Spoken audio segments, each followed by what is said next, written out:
This is a Renault Mégane, French, moderately confused, and in this case has been modified by someone whose tuning knowledge could generously be described as enthusiastic. And this is a Porsche 911 GT3, which is less a car and more a very expensive way of making everyone else feel like they brought the wrong shoes. So, naturally, I decided to see if the Renault could beat it. Not in a fair fight, obviously, that would be cruel or short, possibly both. The Mégane would get 30 laps around Hokovo Circuit. 30 laps to learn the road, 30 laps to get faster, 30 laps to turn mistakes into memory. The Porsche would get 3, because the Porsche is the obvious answer. And this episode is about whether the obvious still has to prove itself in the day and age of certainty by Googlification. Hokovo Circuit is not the longest road in the world nor the most dramatic. It doesn't climb a mountain or cross a city or wind through a forest in the sort of way that makes a narrator start talking about memory and rain and the unreasonable beauty in tarmac. But it does something very useful.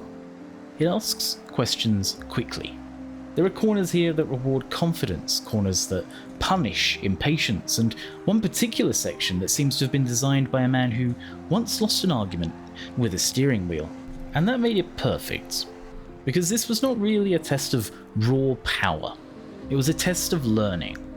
Could a car that was obviously not the best tool for the job become just good enough through repetition, adjustment, and a heroic quantity of misplaced faith? Or would the obvious answer arrive, do 3 laps, and politely end the discussion? The Renault did not look like a Porsche hunter. In fact, it looked a bit like Winnie the Pooh had put a gold chain on and a backwards cap. But underneath that questionable exterior was a plan. The car had been upgraded to what the track officials consider A-class, tuned with the kind of confidence that comes from moving sliders until the number looks less embarrassing, then sent out into the world with one very simple instruction: get better. The first few laps were not about speed, they were about survival. The Mégane arrived at the first proper braking zone with all the restraint of a Labrador, hearing the word walkies, wide on exit, late on turn-in, and occasionally French in ways even France would have questions about. But that wasn't the point. Lap 1 was not supposed to be brilliant. Lap 1 was evidence. It told me what the car wanted to do, what the road would allow, and which corners were going to become personally unpleasant. This corner became the problem. Every road has one. The bit that looked simple when you're approaching it, then immediately reveals it thinks you're a fool. In the Mégane, it needed patience on entry, discipline through the middle, and enough restraint on the throttle to avoid turning the exit into a small public incident. But slowly, something changed. The car stopped feeling like it was guessing. The braking points moved from panic zones to habit zones. The apexes stopped being vague suggestions. The exits started to matter. And the Mégane, this slightly overdressed French hatchback with ambitions above its station, began to do the most dangerous thing an underdog can do. It began to look prepared.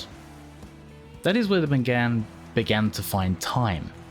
Not in one heroic corner, not in one magical setup change, but in tiny little pieces.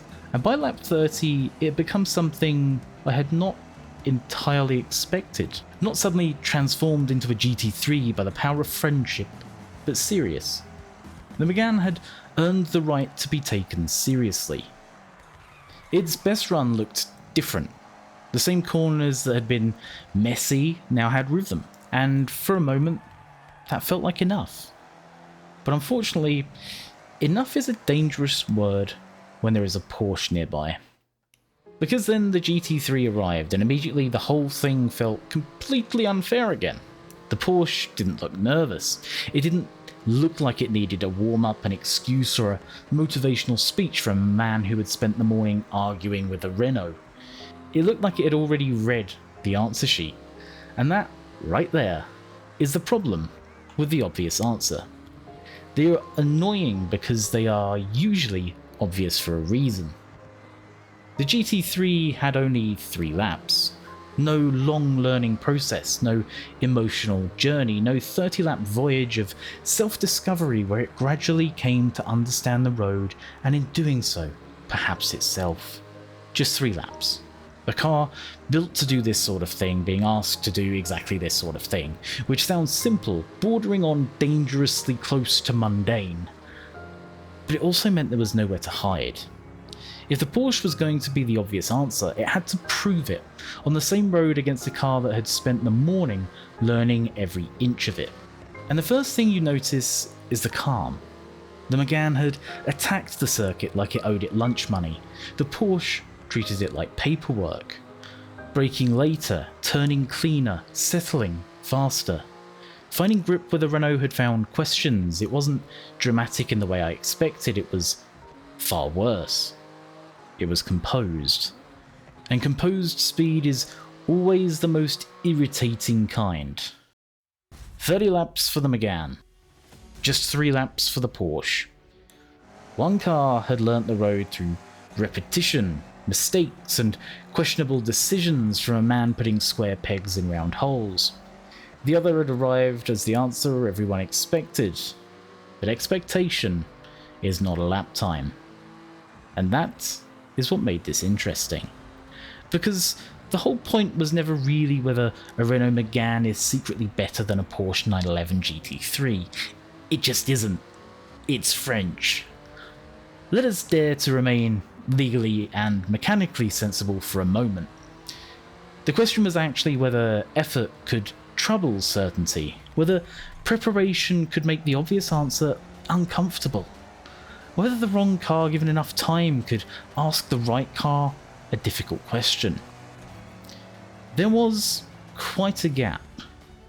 The Porsche 911 GT3, the obvious answer, the car that should have walked in, done 3 laps and ended the discussion, had set a best lap time of 1 minute 2 seconds .372, which is fast.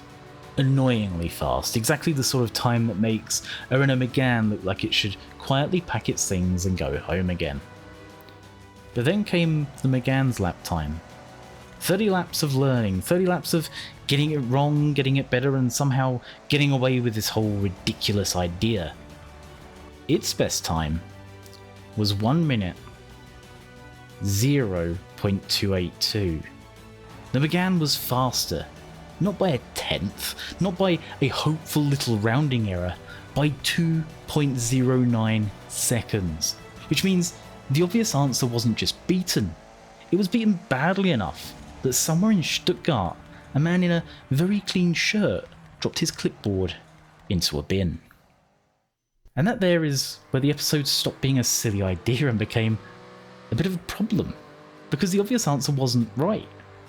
The Porsche had arrived with all the pedigree, all the precision, all the German mechanical seriousness in the world, and yet the Mégane, through repetition, tuning, and the sort of stubbornness usually found in a small dog or university group projects, had found enough time to beat it.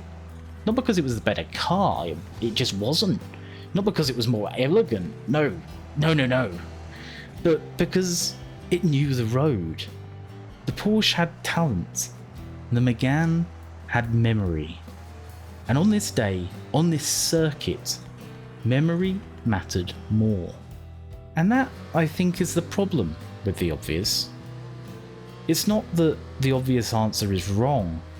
Very often, it's obvious because it has earned the right to be.